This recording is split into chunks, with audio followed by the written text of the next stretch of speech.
បងប្រុសជួនតើនេះជាការពិតមែនទេលក្ខខណ្ឌទាំងនេះថែមទាំងអំណោយផលជាងគម្រោងពិតរបស់គ្រួសារឈានយើងទៅទៀតខ្ញុំមិនអាចស្រមៃបានទេមែនទេ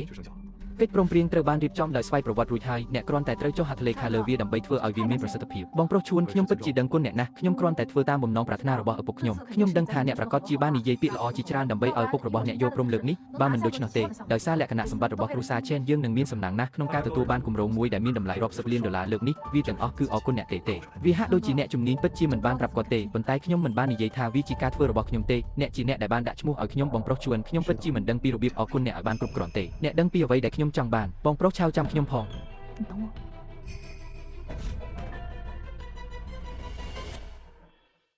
គម្រោងជាមួយម៉ាក់និងប៉ាបានជោគជ័យមែនលីនរបស់យើងពិតជាស្ត្រីម្នាក់ដែលមានទេពកោសល្យពិសេសដែលស័ក្តិសមនឹងការហៅថាជាវីរបុរសនាងបានធានាគម្រោងតម្លៃរាប់ពាន់លានដុល្លារនេះដោយគ្រាន់តែធ្វើចលនាមួយប៉ុណ្ណោះលីនរបស់យើងពិតជាស្ត្រីដែលមានទេពកោសល្យបំផុតនៅហើយឆេងប្រាប់ខ្ញុំមកតើកូនស្រីរបស់អ្នកណាមានសមត្ថភាពបែបនេះនោះជាពេលវេលាដ៏រុងរឿងមួយសូម្បីតែពេលដែលបុរសចំណាស់នៅក្នុងគ្រួសារយើងក៏ដោយហាចូលប្រុងប្រយ័ត្ននិងប្រុងប្រយ័ត្នបើមិនដូច្នោះទេអ្នកនឹងតាក់ទាញបញ្ហាប៉ាអ្នកអាក្រក់ណាស់អ្នកបានឈ្នះគម្រោងជាច្រើនហើយជំនួសឲ្យការអបអរសាទរយើងអ្នកបែរជានិយាយមិនសមហេតុផលទៅវិញតើអ្នកដឹងអ្វីខ្លះតើអ្នកដឹងពីតម្លៃនៃគម្រោងទាំងនេះទេអ្នកគ្រាន់តែនិយាយមិនសមហេតុផលប៉ុណ្ណោះ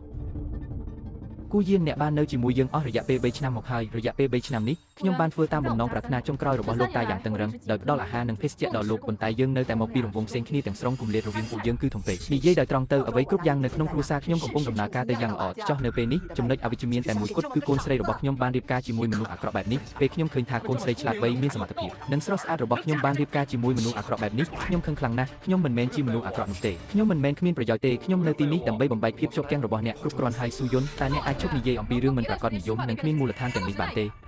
តើអ្នកអាចមានភាពប្រាកដនិយមជាងនេះបានទេ